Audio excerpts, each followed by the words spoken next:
Welcome to the public examination of the doctoral thesis by doctoral candidate Oliver Snellman. The opponent of the public examination is senior lecturer Nico Hausenberger from University of Strathclyde. As the custos appointed by the Faculty of Social Sciences, I declare this public examination open.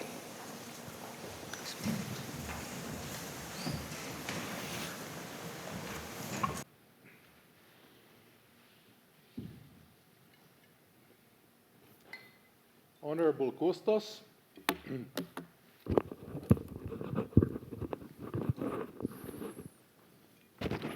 test. Honorable Custos, honorable opponent, ladies and gentlemen. Let's start by placing my research into context. Economics is a social science interested in human cooperation and the emergent social phenomena that follows from it. Macroeconomics focuses on the large-scale phenomena, such as fluctuations in economic conditions or the business cycle, and accumulation of fragility in the financial system, which predisposes the whole economy to malfunction. Macroeconometrics uses statistical algorithms and time series data to analyze the macroeconomy. The data is often difficult and requires special care. My dissertation relates to macroeconometrics. I developed a new statistical method for analyzing macroeconomic time series data, and I showed how it can be used for the two applications mentioned above.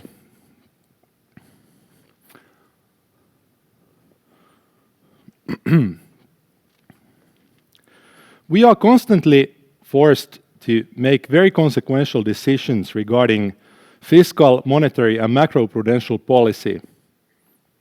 These decisions impact the well-being of millions of people. Having a better understanding of our economic predicament, where we are and where we are heading to, could help us make better choices. Having more information does not dictate how one should act, but it can help in pursuing whatever value-laden goals one has. The situation analysis is hard because many of the things that we are most interested in cannot be directly observed. For example, the aforementioned business cycle or the fragility in the financial system cannot be directly measured. Information about these phenomena has to be inferred from data by using a model. It's important to emphasize that we cannot access the information in the data without a model. A model is something that organizes, prioritizes, and interprets observations. Here we mainly focus on mathematical models, but also verbal theories are models in the broad sense of the word. Consider a phenomenon that relates to several variables and some particular connections between them. The first best choice would be for us to be able to specify the same exact model when we analyze data related to this phenomenon. But this is not possible in the real world because all true models, true with quotation marks, are infinitely complex and unobservable. So the second best option is to specify some useful model which captures the core dynamics of the phenomenon in question. As a thought experiment, consider the set of all possible models. Each point in this set represents one model, and the distance from the true model for a given problem at hand represents its relative usefulness.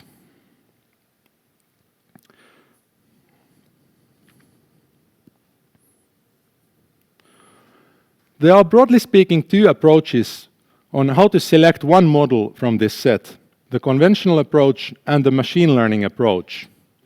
In the conventional approach, the researcher chooses the model based on convenience and on expert knowledge.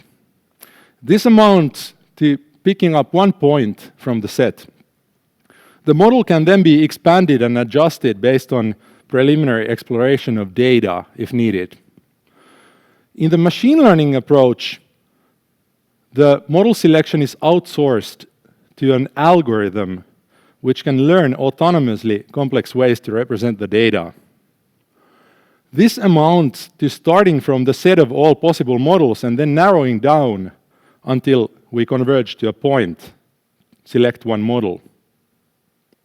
Most of the macroeconomic models rely on the conventional approach, even though machine learning approach could improve model selection. There are 3 key challenges, in my opinion, which explain why machine learning hasn't gained a larger footing in macroeconomic research yet. First, frontier machine learning techniques are often thought to be only useful for prediction tasks, which is not the main interest in macroeconomic research.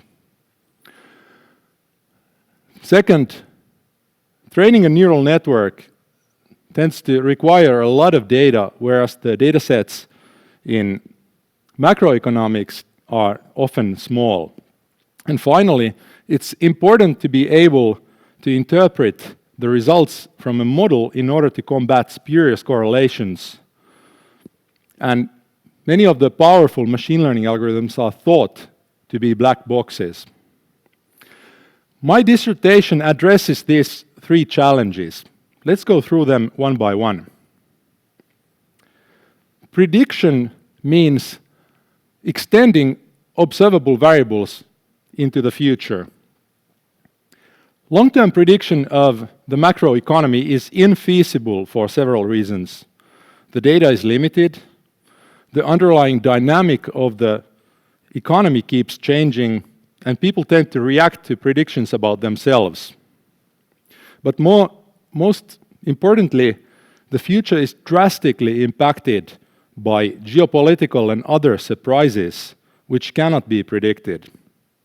So instead, it might be more interesting to analyze some unobservable variables and shocks which impact the economic landscape. An example of this is to estimate a dynamic factor from data. A factor is a latent variable that explains the common variation in many observable variables. If a factor is estimated from a suitable macroeconomic data set, it can be interpreted as a coincident index for business cycle conditions, summarizing the current state of the economy. The transformer I propose compresses the data down into one variable and then expands it back out. The information that is filtered in the bottleneck is the factor estimate. More closely, the data is first processed into a format that can be analyzed by a transformer. The data is then fed to a state encoder which refines the factor estimate. The transformer is forced to rely heavily on the factor estimate when predicting the data in the measurement encoder. During training, the transformer learns to construct the factor estimate from data in such a way that it helps explain the data maximally usefully. And what is important here is that no rigid particular functional form or model is needed to be postulated in beforehand. The second challenge showcases that the strength of a transformer can also be its Achilles heel. A transformer can be thought of as a general, automated, abductive model tester which can entertain complex explanations for the data, complex models. When there's a lot of data, it's easy to see whether a model in question actually generalizes or not. But when the data is very limited, then the transformer can find it hard to reject a bad model. And this amounts to converging to an unuseful model in the set of models. I propose using conventional models to guide the transformer. Here, the transformer is pulled towards a linear model in the model space. A linear model can often be at least a decent approximation of the true nonlinear model. This gives the transformer a useful neighborhood from where to start looking for the model. But it's not restricted to only look for linear models. Using conventional models in this way improved the results substantially on small data sets. Finally, the third challenge is related to the second challenge. There are plenty of bad models that can look good on small, limited data sets. It would be useful to be able to check whether the internal functioning of the model is in harmony with our understanding about the world. We want to be able to analyze why the model gave the output it did. This is easy for a simple model, which is instructed to only look for constant linear relations in the data. We could analyze or interpret the results, for example, with an increase in the first, a unit increase in the first variable means that the underlying factor had increased by half of that. But this comes at the cost of having to shove the data into a box that it doesn't naturally belong to. And all the information that doesn't fit in has to be cut out. In some cases, this is harmless, or maybe even useful, but it can also lead astray. It becomes harder to interpret the impact of one variable on the output when the complexity of the model increases. But this is by design, because we are opening up to finding conditional patterns that might be nonlinear and change in time. So we can't interpret constant linear relations because we didn't restrict ourselves to look only for those. However, not all complex models are black boxes in the same sense. In fact, the transformer has an advantage over many other machine learning alternatives on this regard. A transformer directly connects all of the inputs into each other to find out what is important. We can visualize this with a heat map where darker colors mean higher importance or attention. For example, here we have 5 observable variables horizontally and there are 9 past values or lags on the vertical axis.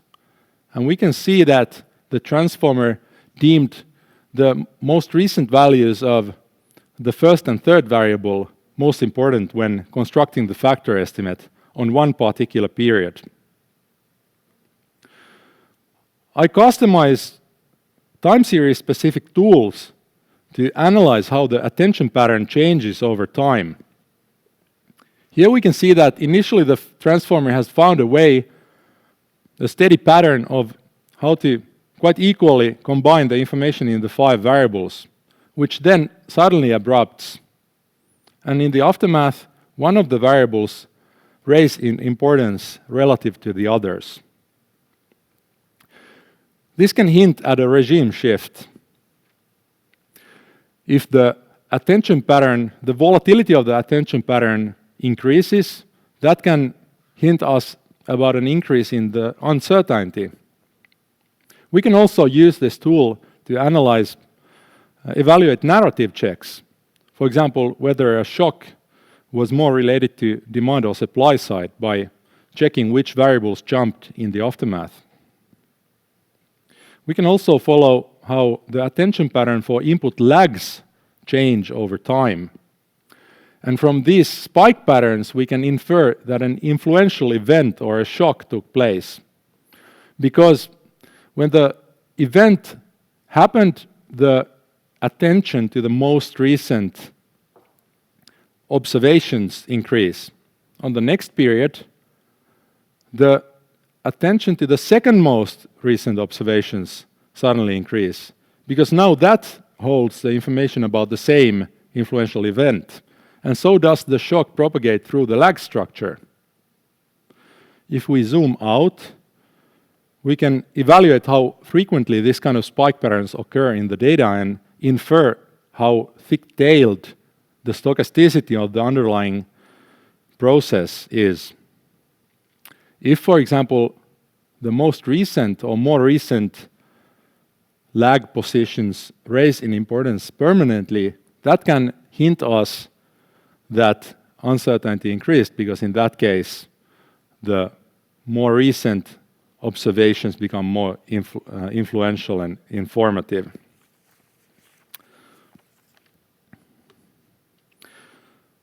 Senior lecturer Hausenberger, I now call upon you to present your critical comments on my dissertation.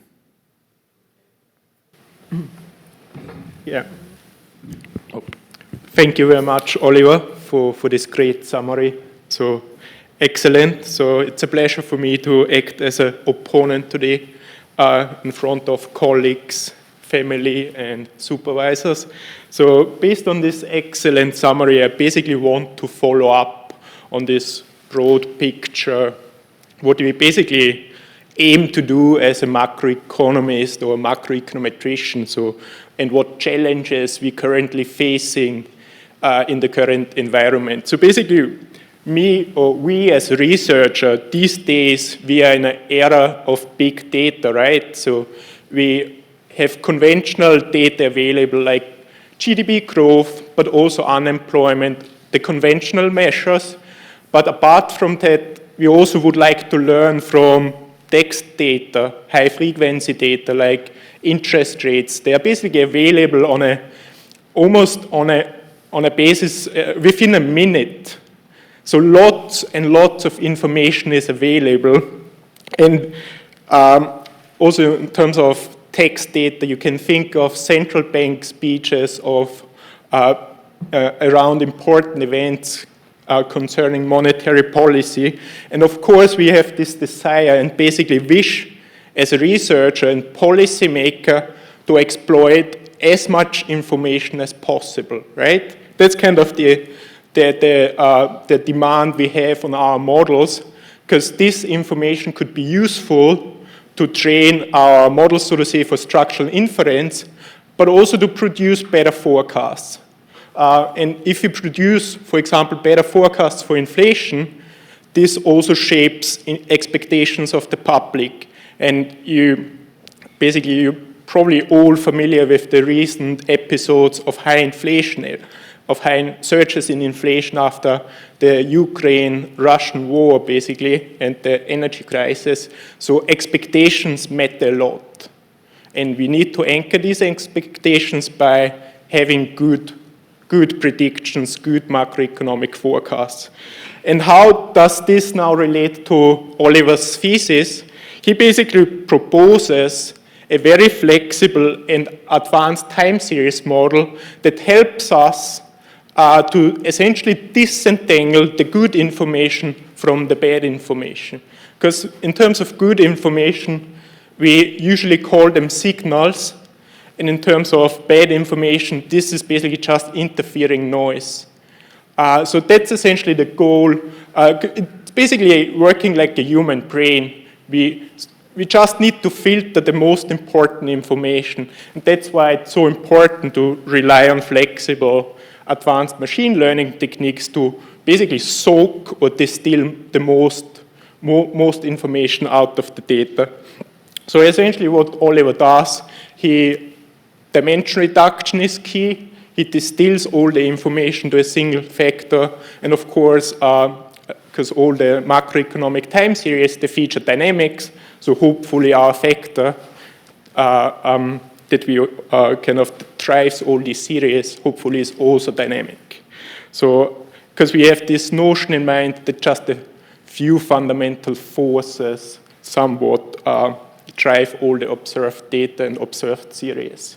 And so that's where Oliver is coming in and proposing this very advanced transformer-based dynamic vector model. So what he does in the first chapter is essentially he develops the methods,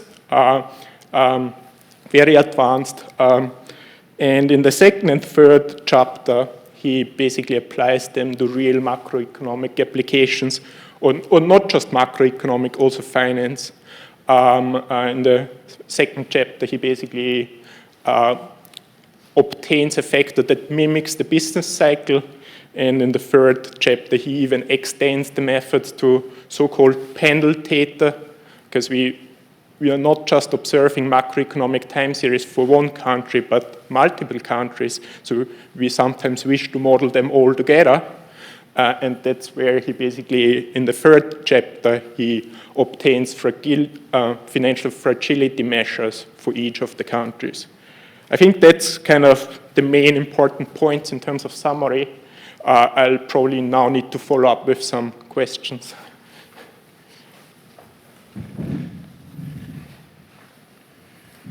So in terms of my questions, like with my introduction, I guess I will start, Oliver, I will start with more of the broader picture, and you already gave an excellent summary why these methods are useful. But like I said, I'm a macroeconomist, but from an empirical macroeconomic perspective, I guess many practitioners at government or statistical agencies or central banks are very interested in your methods, right? So and at the same time, they can be quite stubborn, so to say, because they really sometimes like their linear simple models. So how would you basically convince a practitioner to basically switch away, a stubborn practitioner to switch away from their lovely linear dynamic vector model to your machine learning machinery? Definitely. Thank you for your remarks, and that is the challenge that I next must face and figure out how to get the central banks to adopt my method. I think that the key selling point is in the way that I use conventional methods as prior information, because if I set up the weight on the prior information to be 1, then I'm practically incentivizing the transformer to learn the, for example, linear constraint. So it can, I can show that these conventional, more limited models are like corner cases of what the transformer can find, and so in a way, if you have a good reason to use some particular linear or some particular conventional model, just use it through the transformer.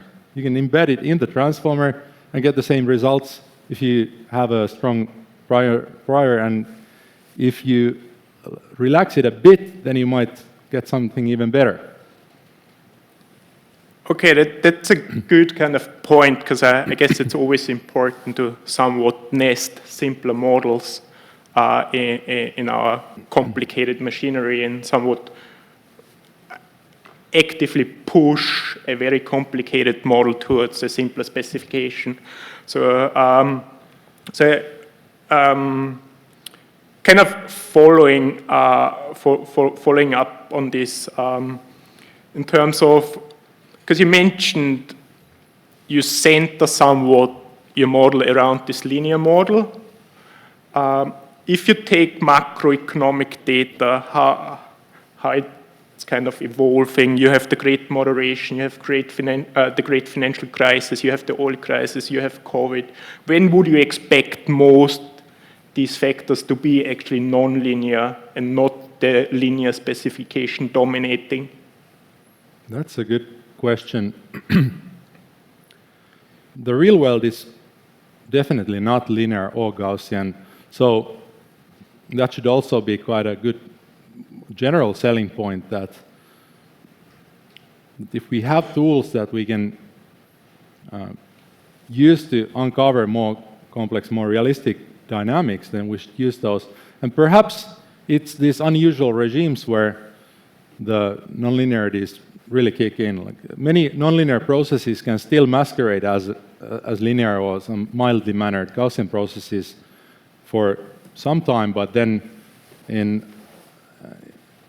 then the regime might switch and we enter a situation where the nonlinearities suddenly kick in more. So, but I'm a bit hesitant to say that we know how to model like recessions or crashes or those too well, because they are almost like too complex.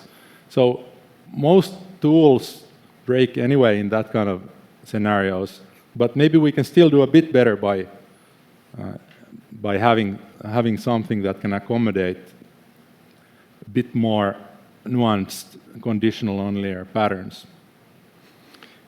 Yeah, so from the reading of your thesis, I quite liked, I think was it chapter 3, where you have shown the different crises. So I found this quite interesting, because for some crises you actually have shown that the transformer picks better up the slow recovery.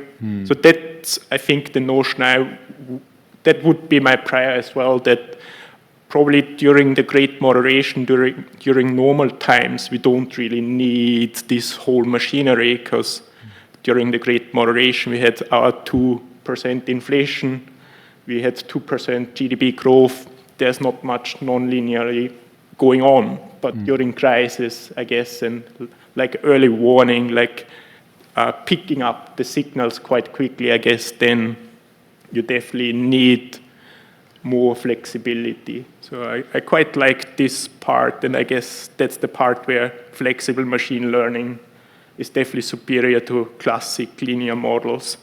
So Great. Kind of following up on this in terms of you use this transformer-based architecture, right? Dynamic vector model, and you somewhat take this machine learning machinery, because it already somewhat existed, and apply it to time series data, right? Am I correct? So can you explain to me what is so specific about time series data and why we cannot just take the machine learning techniques developed for cross-sectional data? Yeah, certainly. Time series is a beast of its own, because part of the information is tied to the sequence of which these observations come. And if we use a cross-sectional method, we lose that information because it doesn't explicitly account for the sequence. Naturally, we have many sequential conventional methods, but they all face the same problem, that you have to specify the model structure beforehand, before you can estimate it with data. And we also have developed, especially recently, very promising machine learning approaches to sequence modeling. And most of the attention with applying those methods have, at least initially, gone to language applications. For example, the ChatGPT, which everybody probably has used at some point, is based on the transformer approach that I use here as well. Transformer is a very general idea of how to process information, and it can be used for all sorts of data, but it's especially adept for sequence modeling. And time series data is actually quite similar as language data, because the meaning of a word in a sentence depends on the context, like which words came before and which after. And in the same way, a time series data point, like the value of GDP on one particular moment, the information content quite deeply depends on the previous and subsequent values. So we can use the similar kind of approach also to time series data, but you can't just take the method off the shelf and use it as such. You have to customize it, because especially macroeconomic time series data has very particular features. It's quite limited, and the processes are quite wild and regime shifting and fat-tailed and so forth. So you have to accommodate those properties specifically, and that's what I tried to do here. Oh, great. What do you mean by limited, if I may ask? You said macroeconomic data is limited. What do you mean by this? I mean in the time dimension. that typically we have like monthly or quarterly time series for the past 60 or 80 years. So we don't have the millions of sentences like which language data has, or those computer scientists that have customized time series models with transformers have typically applied them to the type of domains where there's huge amount of data. For example, like electricity demand, which has like minute data for years. So it's a very different domain than what we deal in macro. So, but by limitation, I mean the time dimension.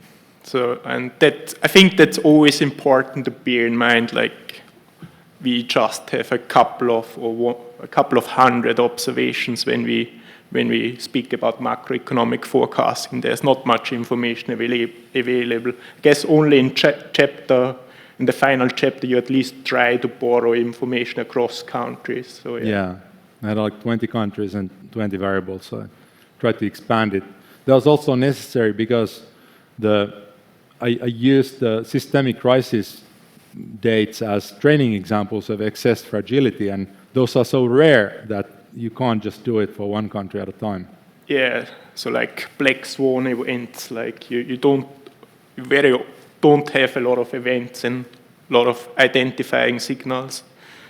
So these are basically just very, I think, broad questions, and hopefully also the audience could follow them.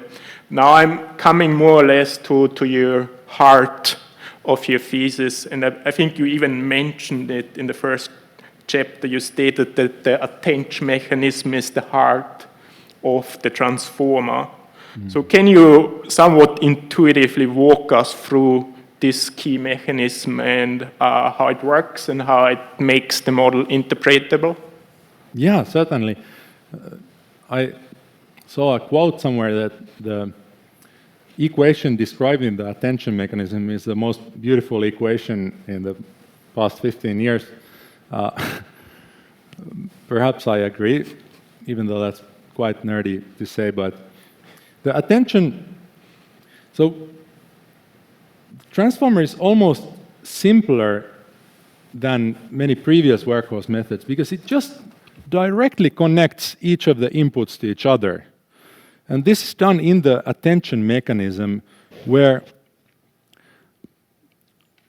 the transformer tries to find out which of the connections between the different inputs are important and should be paid attention to. And more technically, each of the inputs are used to create 3 representations, which are then combined in certain ways. And in my method, the aim is to come up with a good estimate for the factor. So I initialize the factor with just some series in the beginning, and then in the attention mechanism, the factor, so to speak, asks questions from the data. So the query representations are derived from the factor estimate series, the initial series. And then the data is being used to create these keys and values to other representations that then answer the questions that the factor is trying to ask. And then the values have different alternatives that are then being used to comprise the refined factor estimate based on the question-answer pairs. So in even more practically, the queries, keys, and values are general concepts that are used in information processing. Like when you write a search into Google search, like you're trying to find something, that's your query. And then all the websites that Google is then considering which ones to show you, those have some keywords or some descriptions, meta information that it tries to match to your query, like which of these websites you might want to see. So the meta information about those websites are the keys. And then what's actually inside the websites are the values, so to speak. So you might need to visit a couple of websites in order to find what you're looking for. So that's how you're then combining information based on the query key pairs. So it's something analogous that's happening in the transformer attention mechanism, but just expressed in linear algebra. Okay, thanks very much for this helpful answer. So I very much like this machine learning jargon, like query key values. So I'm more, I would say, maybe old school. So I've recently come across this paper by Philippe Goulet-Colomb, where he basically wants to link OLS to the attention mechanism. So, and how can we somewhat, in terms of econometrics, or if I'm kind of a classic econometrician, how can we think of this attention mechanism? Is it something like nonlinear PCA? So it's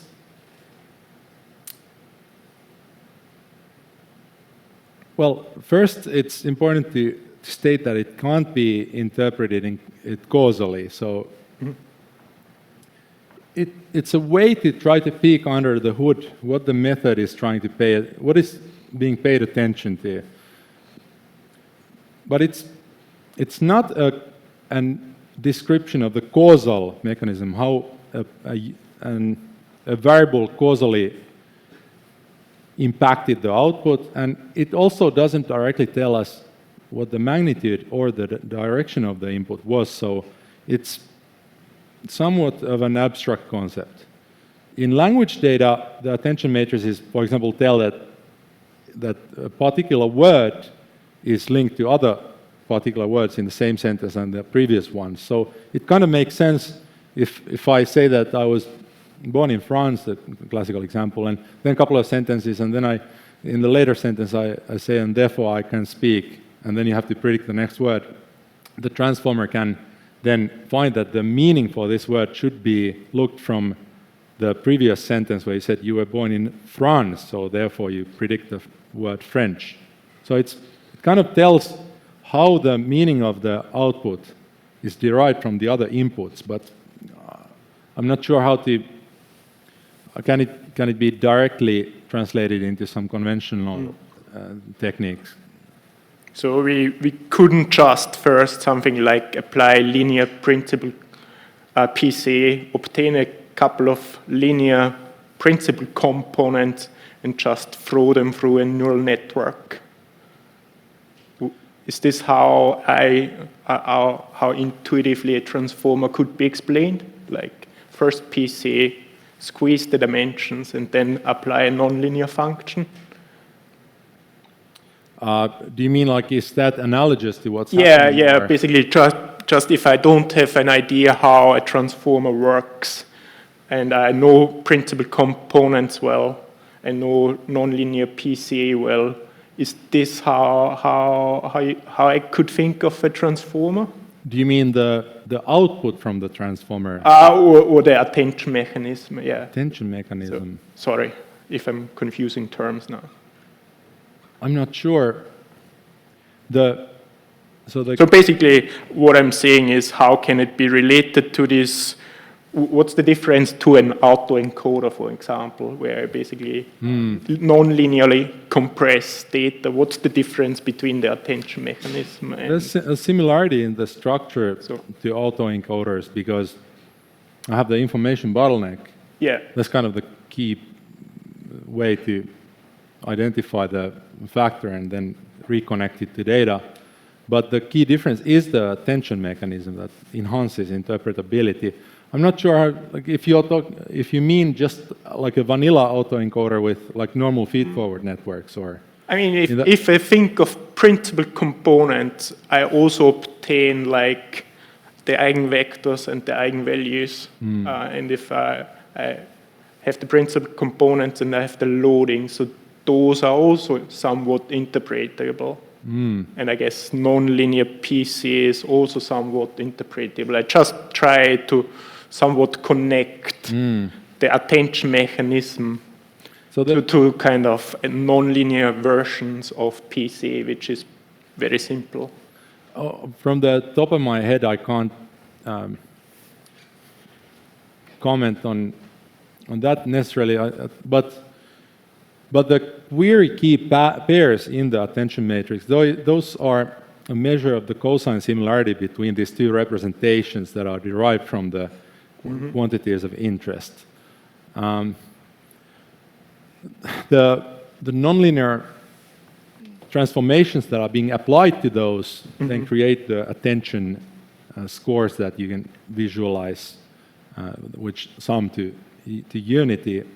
That's the softmax. Is this the softmax then enforces them to become kind of probability weights that you then use to pick the value representations, so that to construct the new representation for the actual thing that you're trying to model, like the factor, based on the different options that are also being derived from the data. So I'm not sure how to translate that to the PCA language, but in terms of interpretability, that probably is all sorts of parallels. Yeah, because I was just curious when I saw your benchmark, and the benchmark is basically a linear dynamic factor model with a parametric state equation and a parametric measurement equation, and I think you used a single leg leg in this model. But actually, I was just thinking that something like a PCA is a more useful benchmark, because then you could make, because as I understood the leg structure of your model, you have your white T's, your observables, right? Yep. So you have K observables. Yep. Then you create 9 legs thereof, and that's basically a big design matrix, right? So you could also take this whole matrix and apply either linear PCA and obtain the first principal component thereof, and have a proper similar leg structure, because essentially what I'm saying, the leg structure comes from the observables somewhat. Yeah. No, that's definitely, I did consider that as well, but my intuition said on the contrary, that using the Kalman filter with the linear factor model would be a better benchmark, because it explicitly takes the time dimension into account, whereas PCA doesn't, in the sense that you have, even though there's only one lag for the linear factor model, I estimated by going through the whole training data, and it learns also an explicit dynamic for the factor, underlying factor, whereas the PCA is a static measure. So I thought that that would be a more suitable point of comparison, but maybe I could have both. But aren't the dynamics in your attention mechanism and transformer coming from the leg structure? Yes. So you could at least set up a similar leg structure before you apply, for example, principal components, and would have maybe similar dynamics. What would you be, in which direction would you then be compressing the factor? So essentially, you create the full matrix of your observables and all the legs thereof, and then compress it to a single factor with PCA. So, but would it just be like row-wise, like it's a linear combination of the more or less the P-lag variable series. That's right. But does it take explicitly into account the dynamics over time? That's what I'm busy, I think, asking you as well. Is the attention mechanism taking the dynamics then into account? Yeah, because the factor on position T is constructed based on the whole sequence of current and past observations up to the P-lag window. I think that's at least within the local time window of P-lags, that is definitely like filtering dynamically. Yeah. The factor sequence for those like P time periods, in my case. Yeah. I guess I didn't consider. I just directly probably jumped it's because not perfect, I know. So you're fully right in the sense that that's just a static method. So you somewhat artificially create dynamics by creating the lag matrix with PCA, for example. So, but probably in your transformer, I think it's a richer machinery. at least the nonlinearity, and also like because the transformer when you train. Okay, I think I got an intuition like. Maybe using PCA in the sense that you just said would be comparable in the sense that if you estimate the factor series and always take the last value, you're kind of doing the same as I am doing. You're filtering locally within a time window, but you're filtering linearly and then remembering the last value, constructing the actual factor series from that procedure. So yeah, I guess it would be comparable, especially in the sense that you have the same information set for creating each one factor value. But what makes the transformer different is first that it's nonlinear, but also that when you train it through the training data, I have these overlapping windows. All of those impact how the transformer combines information in each one particular time window, and I don't think a PCA would do that. It would just be a fixed formula of how to squeeze the info in a time window, whereas the transformer might actually adjust its factor estimates based on how some other windows functioned and how they contributed to the parameter values with the backpropagation. Simple thought experiment. Pardon? A simple thought experiment. What if you throw away all your nonlinear functions and replace them by linear ones? What would happen?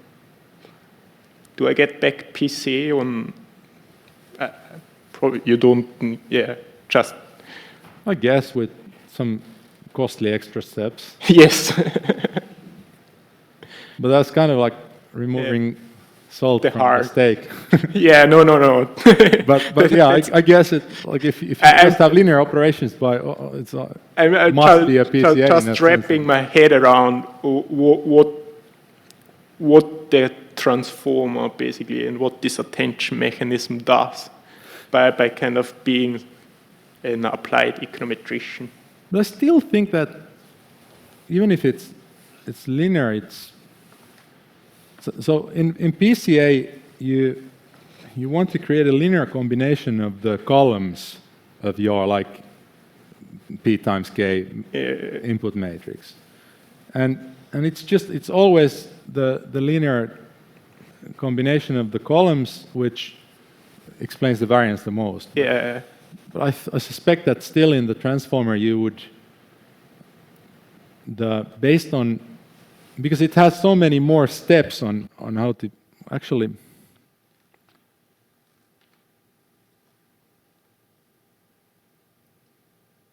I think I have to think a bit more about that. Whether it would just resort back to being. Probably you won't get this nice identification like you have with PCA, because PCA is very closed formish, defined with eigenvalues, eigenvectors. They are uncorrelated. Probably that won't work in the transformer, but just thinking in terms of forecasting, if you obtain a forecast with your transformer, with linear activation functions, linear functions everywhere, where it's the same, so to say, or similar to one that I obtained with PCA. That's basically the purpose of this question. So yeah, but no, very good. So I fully appreciate what you're doing, and it's an interesting model. And of course, I know that this kind of, if you rip out these nonlinear functions, that's the whole purpose why you're doing this. to extract kind of most information as possible. Yeah. The thing that I got stuck pondering was that there's actually like two main components in a transformer: the attention mechanism that connects different inputs to each other. And then there's another component later on, the feed-forward network, that refines the input representations based on the findings of the attention.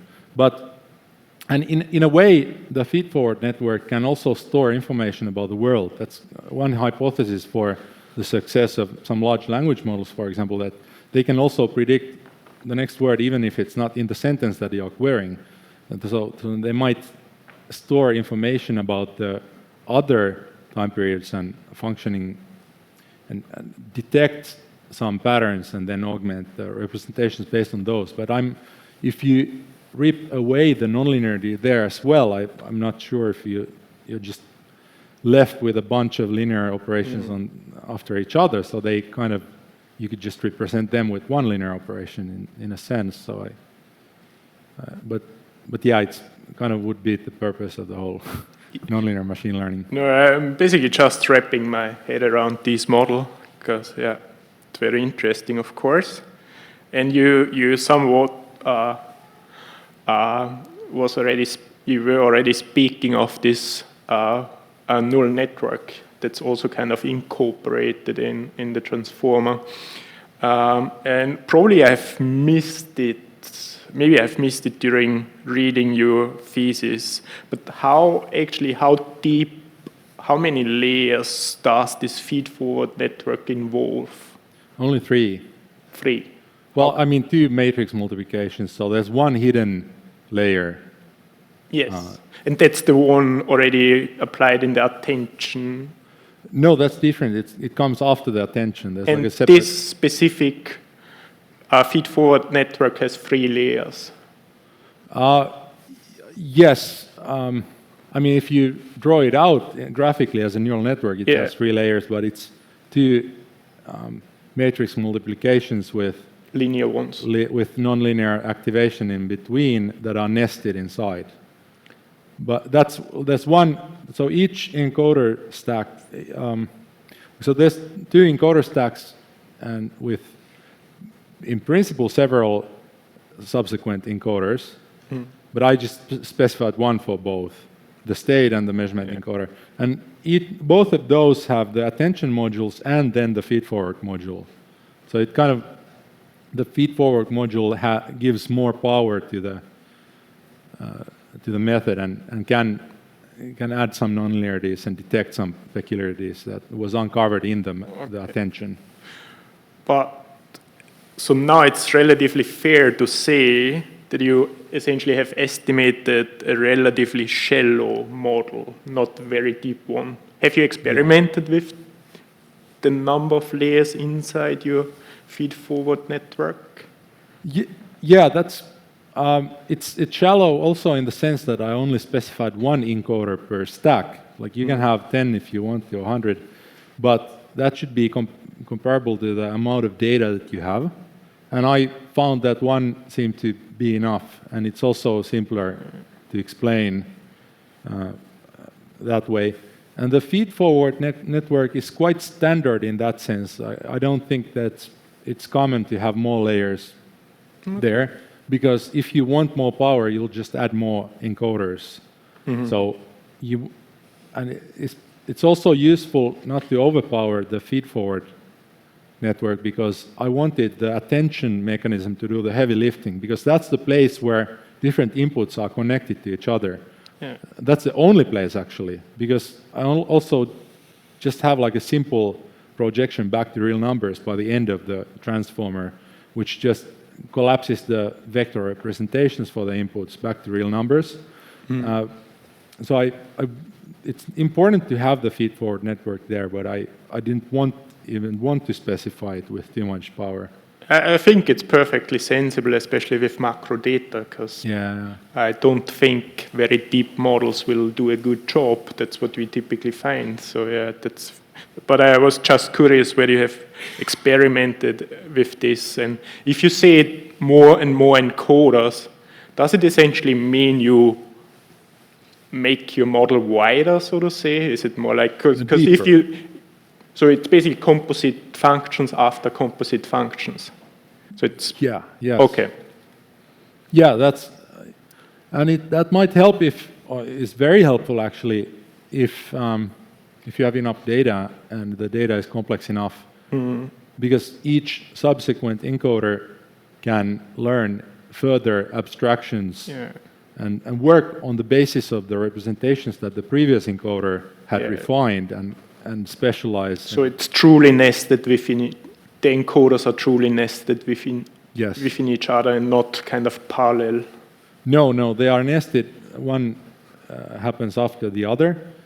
Although then, typically in these transformers, we have two stacks, where one is, for example, the language translation model. The one stack is focused on analyzing like the English sentence, and then the other one constructing the Spanish sentence or whatever, Yeah. based on the information that was uncovered by the first stack. Yeah. So in the second stack, the structure is often a bit different, where the information from the end of the first stack then is supplied directly to each of the encoders in the second Yeah. stack. Here I also have the same structure, although with several time series specific changes for factor modeling. Yeah. But you don't really see it in the code because I just specified one. No, that's fine. That's fine. So these questions are centered all around the width and the depth of the network, so to say. And because I see a couple of dimensions where you played with the width of the network, where you basically define the dimension of Q, where you define the dimension of K, and these values. So they somewhat essentially define the width of the network, right? Yeah, mostly the width is defined by this parameter called DM, like the model dimensionality. That's like when you feed in individual observations like the GDP from the year 2020 or whatever, Yeah. you map it into a vector that has like DM dimensions. For me, it was 16 or 32, or depending on the application. ChatGPT has like hundreds or thousands of dimensions in those vectors. So the one data point, the one number is represented with a vector, like 16-dimensional vector, which can be encoded with more information about its context with respect to the other inputs that you have. And it's quite typical to just define this one number, and then like the query key and value dimensions are that just like this number divided by the number of attention heads that you have in the attention mechanism. So I had like 2 or 4 attention heads, so then the key dimensionality of the key representations is not just like 1/4 of the dimensionality of the model representation. Have you found trade-offs between those decisions? So if you have played around with the width of the network and at the same time with the deepness of the network. Yeah. So, Yeah, I didn't really find it to be useful to specify too big of a net model. And also I had some computational constraints that are, well, somewhat arbitrary, but I found that a bit smaller networks worked quite nicely. And it's also maybe a bit easier to communicate that you only have like 5 or 20,000 parameters for like the 800 observation macro data instead of like million parameters.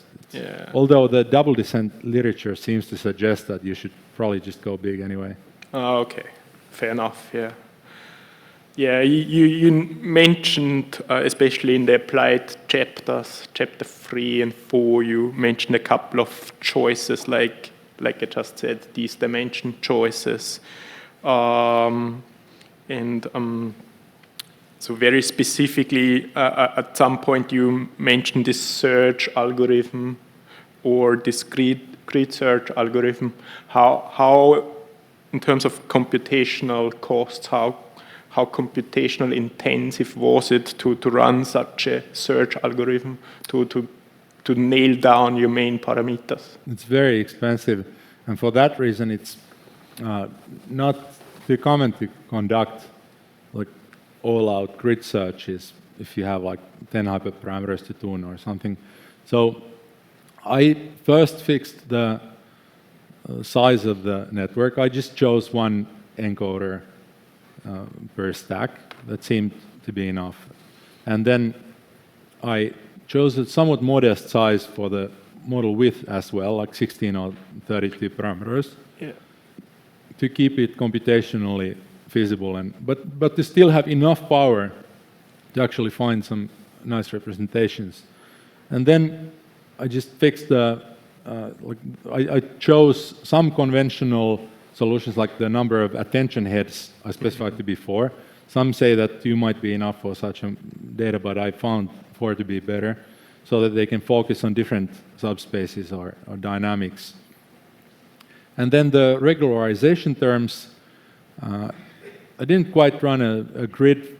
I chose enough regularization to combat overfitting, but also like modest enough to not waste any information in such small data sets. What else? Oh, the batch size is one of that I found to be quite important, in that the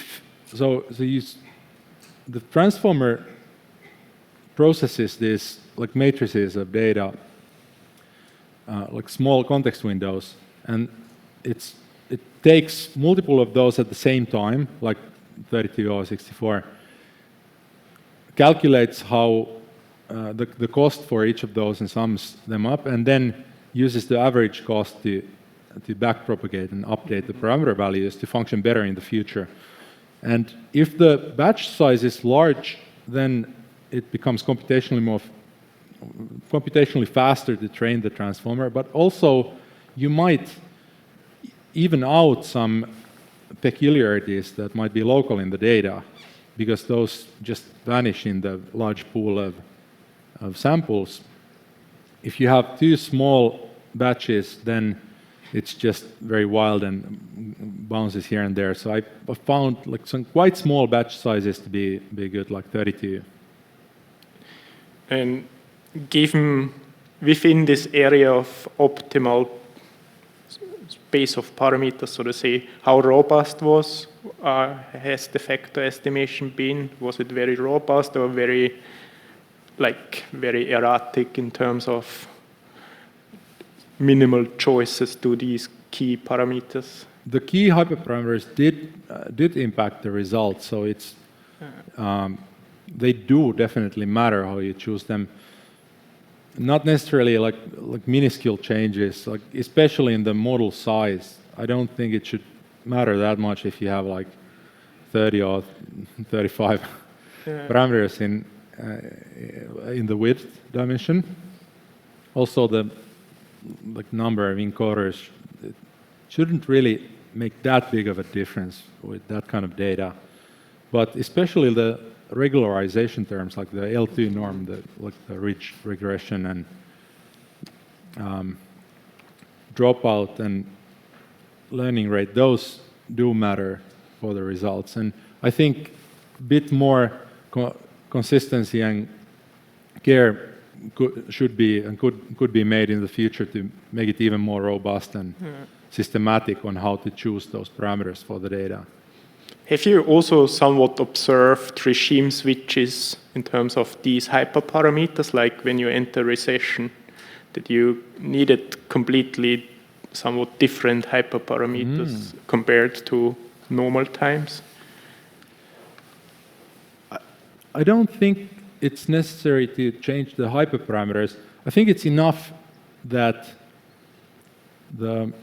they are fixed for the training, and then the actual parameters and the machinery in the transformer finds ways to represent different regimes.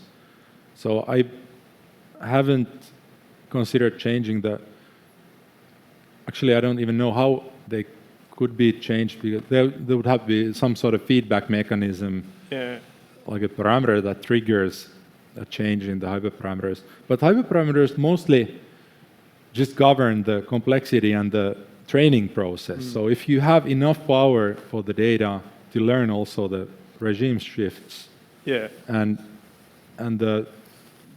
you make the training process smooth enough, then I think that should be enough. Okay. That's helpful. Thanks very much for these answers. So now,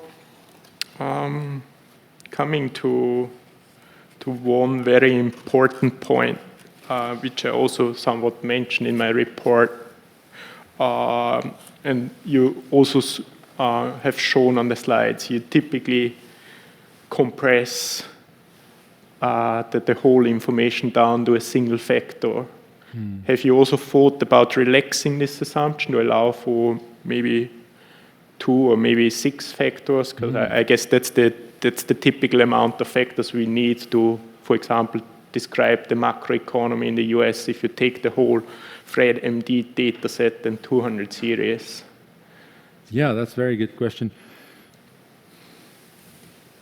It would be technically quite straightforward to add more latent variables to be estimated at the same time. Yeah. But I think it might require a bit more structure to actually estimate more dynamic factors at the same time, because you have to impose the orthogonality and well, then additionally there's also the rotational identifying challenges of how to fix the rotation for those factors. I think the first problem is harder in the sense that you would have to maybe implement some more structure to the transformer architecture to estimate multiple factors. Multiple latent variables it's doable more easily, although then you would probably need some more prior information from a conventional model to then distinctly estimate those. But the identification stuff, that's a bit broader problem also for conventional methods. So in that sense, I think you could just use the same recipes that you would use with another factor model. Maybe take hints from a conventional model, match the volatilities or sectoral things, or maybe add some restrictions which can be inferred from which. But yeah, that's actually a good point, because maybe you could even learn, because you say you use this prior, a linear dynamic factor model as a prior. If you had identified the factors in the linear model, maybe you could even somewhat, so to say, learn the same identifying restrictions.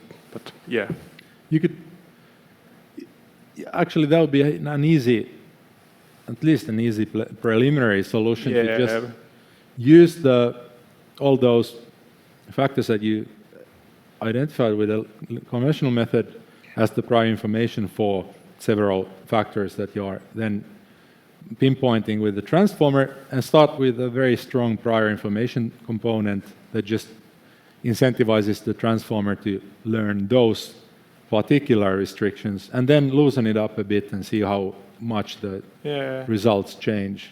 Because like you just said, I sense particularly restricting the transformer might be a bit more difficult, like the assumption that factors are uncorrelated with each other and so on and so forth. Although that's the direction that I would like to take the research next, I've already planned ways to impose more structure and restrictions into the actual connections of variables. And I think that there's a promise that the transformers could maybe be used for even more structural, like structural vector autoregression style analysis in the future. It requires a bit more structure, but I already have a cool idea of how to bring that about. Sounds good. And in terms of, because you mentioned this structural applications, structural VR, in my notes I actually have one question, because you quite often mentioned factor-augmented VRs. How would you set up or estimate such a model? would it be something like an integrated model where you throw in observed factors, so to say, in terms of real economic variables, or would it be two-step, just to get an idea? So I thought that the easiest way would just be to filter the factor with the transformer separately and then just put it as an input variable into the FAVAR model. I'm not sure how to. What was the other? Yeah. Or basically internally integrating the variables. In a way. Because if you do it in a two-step approach, you say essentially you use the transformer to non-linearly reduce all the variables to one factor, so to say, and then you probably just estimate the linear VR, right? But the integrated approach would say we also allow non-linear dynamics between the observed variables and the unobserved factors. I guess you could just add a linear VAR after the state encoder, and just feed in the, like in the transformer, leave out the measurement encoder and just filter the factor and then use it with the observed. Actually, you just replace the measurement encoder with a linear vector autoregression model and add the factor estimated in the state encoder in as one of the inputs. That would be one option. But actually, in a way, the transformer already is a nonlinear FAVAR model, now that I think about it. Because the measurement encoder is an autoregressive predictor. Like, it does generate next period predictions for the observable variables, also using the factor. It just does it by using the factor as query in the attention, but you could just like add the factor as an additional explanatory variable and then just have like a self-attention in the second encoder stack or decoder stack and thereby directly get like a FAVAR outcome. If you wanted to predict and not just like force the whole system to pinpoint the factor, you just need something that helps you predict the data. That actually, we have some transformer structures that are somewhat close to that, like Informer, which compresses some latent structures, just like a latent subspace in the embedding space, and then uses that to aid prediction. But they don't really take out the factor. They don't identify it as a variable. They don't compress it all the way down to one variable, one value per period. They don't treat it as a variable in the sense of embedding it with the same schema as the actual data. But that could be even more powerful for predicting if that's what you're interested in. Yeah. It would be definitely a good idea to set up more or less a unified model and kind of sell it as a factor augmented VR. And also have this very non-linear relationships between the factors and the observed variables you kind of augment. Yeah. That wouldn't necessarily even demand too many changes to the existing architecture, because like currently the method I propose is not optimized for prediction, because I've made some choices where I kind of lose information a bit in order to just force it to rely on the factor. So for example, in the measurement encoder, there's no residual skip connection around the attention mechanism, which is quite customary. And that can be a bit of a bottleneck for prediction, if your prediction accuracy is what you're after. But that makes sense because I want to force the transformer to rely on the factor and not have any bypasses where it can just neglect the factor and use the data itself to predict itself. So that if I just redid a couple of those choices and maybe extended the next period prediction into local projections, that might be a cool nonlinear transformer-based FAVAR. I mean, if you already have the prediction step there, impulse responses are pretty somewhat straightforward, because you need just the prediction with the shock and without the shock and the difference is an impulse response. So it could be kind of an interesting structural application. But making it structural might require a bit extra. Yeah, for sure. But at least like just a reduced form Faber, Yeah. that's what we already have in essence. But I also, coming back to one of my earlier comments, you definitely then need more than one factor, I sense. Because I think it's just too narrow then. If you not just work with 4 variables, but maybe 200. So yeah. Yeah. I thought that, well, I thought it makes sense to start with one factor, but that's a very natural extension to have more. And also to have more input variables. It's not necessary to have such a few input variables that I had. Yeah. That choice was motivated by that I wanted to have the extra granular token definition to maximize interpretability and also to make the extension to structural applications more natural, to make it very much similar to a vector autoregression. Oh, that's very sensible, I would say. Yeah. I think that's my last set of questions, so I think we are good in time. In terms of, you mentioned predictions, and if you are seriously concerned about predictions, then of course we are also concerned about uncertainty quantification of parameters, because this uncertainty somewhat, of course, drives the predictive variances as well. So can you estimate, so to say, confidence? Can you obtain confidence bounds for your factors using the algorithm you propose, or is it more like trained on just obtain a point estimate? That's a very important topic. Currently, the method just outputs a point estimate, but the way I use the method is that I train the same transformer multiple times for the same data with different initialized parameter values. And due to the path dependency of the training process, each of these training runs might converge to a bit different model. And that's one way that I get variation between the results.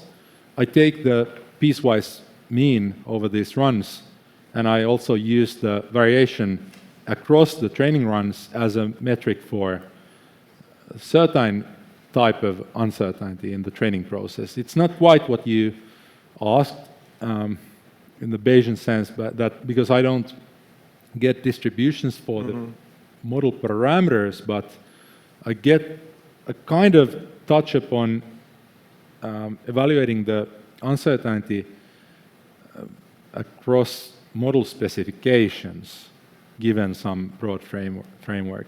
And it also would be quite easy to swap the output head into, like you could devise it to give 2 numbers, where one is an uncertainty estimate, for example, or maybe you could give like quantiles where you match those to the data so that you naturally get a distribution for the prediction at least, not necessarily the parameters. You can also use some loss function to guide the training where there's a scaling factor that takes into account how uncertain the periods seem to be, and therefore it might be more accepting of large prediction error in some moments and not so much on others. All these are ways to accommodate the uncertainty a bit. And also in the Monte Carlo, I used multiple seeds and calculated how much the key metrics changed across the seeds, also using that as a way to estimate the uncertainty in the model and the data. But making it fully Bayesian in the sense that each parameter would have a distribution of its own, I don't know if that's possible, at least for a large model. But if you specified a very small transformer, then it's completely feasible. Yeah. But I'm not sure whether that would be super useful in the sense that I'm not sure what a distribution for one parameter in the attention mechanism, for example, would stand for. But at least maybe you could have, actually it would probably make sense to have, treat some key parameters here and there as, like with Bayesian distributions, try to estimate the posterior for those.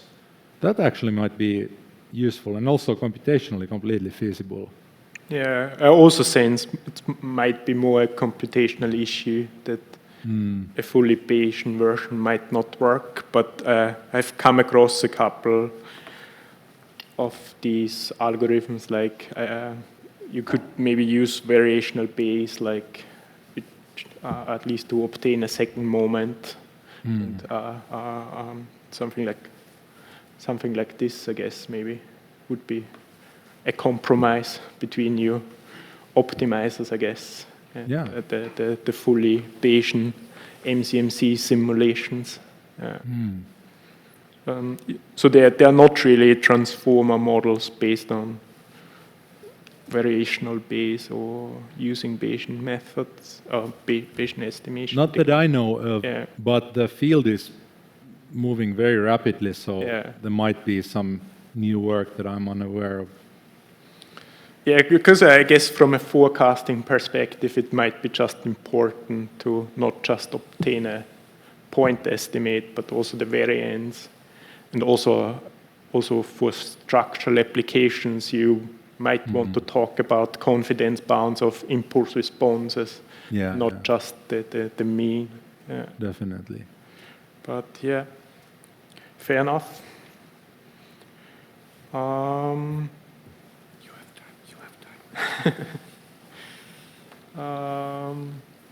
So I think I covered most of my questions. Maybe a couple of my very final questions you have already answered, but I quite like especially chapter 4, where you take the transformer to a next level and somewhat design it in such a way that it accommodates the problem, like working with panel data. And having said this, I was just kind of curious, what are your next steps? What extensions would you have in mind in terms of your model? Where do you want to go with the model? To the moon and beyond. Yeah, fair enough. I've already planned a cool next extension Yeah. of how to impose even more structure to the estimation so that it would be even closer to a structural vector autoregression, but without us having to impose the linearity in rigid as a strict assumption. So I would like to broaden and connect it to the current macroeconometric structural modeling literature, in the sense that I could maybe express some cool existing structural vector autoregressions as corner cases of the transformer in a similar way as I showed that the Kalman filter and linear factor model could be viewed as a particular example in the subset of models that the transformer can represent. So that would be a very nice next step. Very ambitious. That's good.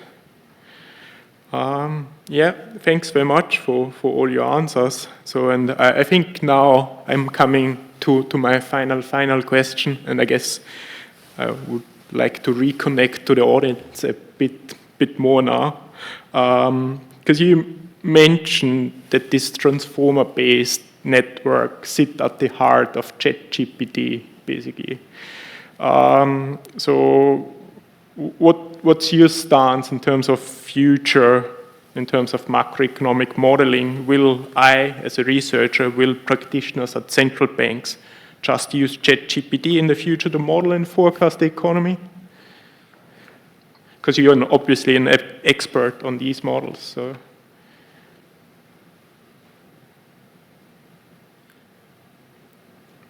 The technology develops on that field so rapidly that it's quite breathtaking almost, and hard to imagine where things will be in 5 or 50 years. Of course, there's been multiple AI winters in the past as well, where the rapid change has then stagnated for a while. But I think that at least currently and in the near future, the key to using advanced machine learning is not necessarily to just use ChatGPT or some other ready-made box that's being trained for some completely other general language task. Even though they already seem to be quite capable in all sorts of things, I think the key to get bang for buck is to customize the fundamental ideas to the actual problems that we face in our field, because our field is quite different from the typical applications where computer scientists like to apply transformers, for example. So I think there's also plenty of long-hanging fruit there. We can customize these new frameworks that could be then augmented and customized even further and trained on the particular data with the particular demands that our data sets tend to have. And I think that's probably the way to go in the near future, but who knows what's left in the long future. Okay, thanks very much for all your answers and your opinion in terms of what the future brings. So I think I'm in terms of questions, I have no more questions. So now I'm basically ready for my final statement. I mean, you have seen the oral examination, and I have also had the pleasure to read Oliver's dissertation, which was very excellent and of high quality. And I think in the field, especially in macroeconometric modeling, forecasting, and structural analysis, is an important step forward, I would say, and a substantial contribution and significant contribution to the field. And as you have heard, it uses very, very advanced methods in terms of machine learning, even relates to state-of-the-art techniques, what we use in all our days with ChatGPT and large language models. So it's very, very topical as well. So I think Oliver can be congratulated on submitting a great piece of work and also successfully defending his thesis.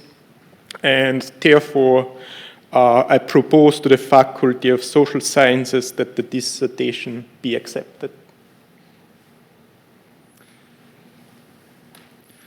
If anyone present wishes to make any comments concerning my dissertation, please ask the custos for the floor.